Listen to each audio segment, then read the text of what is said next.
तो भारत का जब बंटवारा हुआ तो वहां रहने वाले सिंधी थे, हिंदू सिंधी भी थे और मुस्लिम सिंधी भी थे, लेकिन बंटवारे के अंदर सबको अपना अपना राज्य मिला, हिंदू सिंधियों को कुछ नहीं मिला।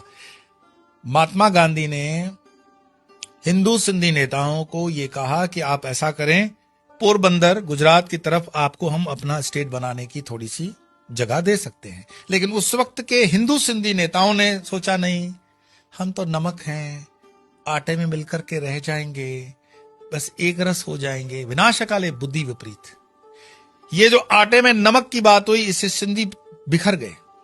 कुछ सिंध वर्गी हिंदुस्तान के बाहर हांगकांग वगैरह में गए, यूरोप गए, अमेरिका गए, हिंदुजा वगैरह यूके में सेटल हो गए। आप जानते हो ये बहुत बड़े नाम हैं सिंधियों के। और हिंदुस्तान के अंदर भी जो मिलिट्री एरियाज थी, जो कैंप्स थे मिलिट्री के, उसमें उनको एज ए रेफ्यूजी रखा गया। चाहे वो भोपाल की कैंप हो, आगरा की कैंप हो, मुंबई की उल्लासनगर की कैंप हो, साउथ की कैंप्स हो, और सिंधी कैंप्स में आ गए बिल्कुल रेफ्यूजी बन करके। नो डाउट उन्होंने बहुत मेहनत की और मेहनत से ऊपर आए, उनको कोई रिजर्वेशन का स्टेटस नहीं मिला, लेकिन उसकी कीमत उनको चुकानी पड़ी। और उनकी कीमत यह रही कि सिंधी जो खालिस भाषा सनातनी थी, वो अरबी सिंधी आज भी चल रही है। वो उल्टे हाथ से लिखने वाली अरबी सिंधी लिखते हैं। सिंधियों की मूल भाषा क्या है ये उनको भी पता नहीं होगा आज, क्योंकि इतिहास 1300 साल तो पुराना हो गया। सिंध में मोहनजोदड़ो, जिसके ऊपर इतनी बड़ी फिल्में बनी, इतना इतिहास है, ये सिंधियों की विरासत है। लेकिन सिंधियों को खुद की विरासत पता नहीं। आप बोलेंगे आप कैसी बातें कर रहे हो? बिल्कुल, आप किसी भी सिंधी के शादी में चले जाओ, उन सिंधी के शादियों में जो आप लाडे जिसको वो कहते हैं, शादियों के गीत, वो पता है आपको आज भी हिंदू सिंधी क्या गाता है? 100 जो रुपयो अल्लाह रे अल्लाह। आज भी उनके डीएनए से अल्लाह नहीं निकला है।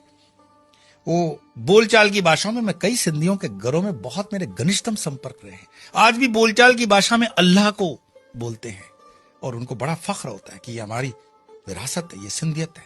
लेकिन मैं आपको ये चीजें क्यों बता रहा हूं?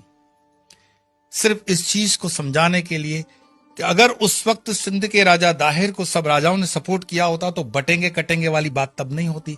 और आज भी जो दक्षिण में हो, उत्तर में हो, पूरब में हो, पश्चिम में हो, बटेंगे तो कटेंगे, उस पर ध्यान नहीं दिया तो क्या पता 1300 साल तक कुछ सिंधी आज भी हैं जो अपनी संस्कृति के लिए लड़ रहे हैं। मुझे बताओ सिंधियों की कोई यूनिवर्सिटी आप, मुझे बताओ सिंधियों का कोई हिंदू स्टेट आप, मुझे बताओ सिंधियों के कुछ ऐसे योगदान सांस्कृतिक जिनके ऊपर सिंधी एकत्र तो हो सके। सिंधी बिखर गए हैं पूरे दुनिया में। बहुत काम किया उन्होंने, सिंधियों ने बहुत काम किया है, पैसे बहुत बनाए, लेकिन संस्कृति को वो बचा नहीं पाए।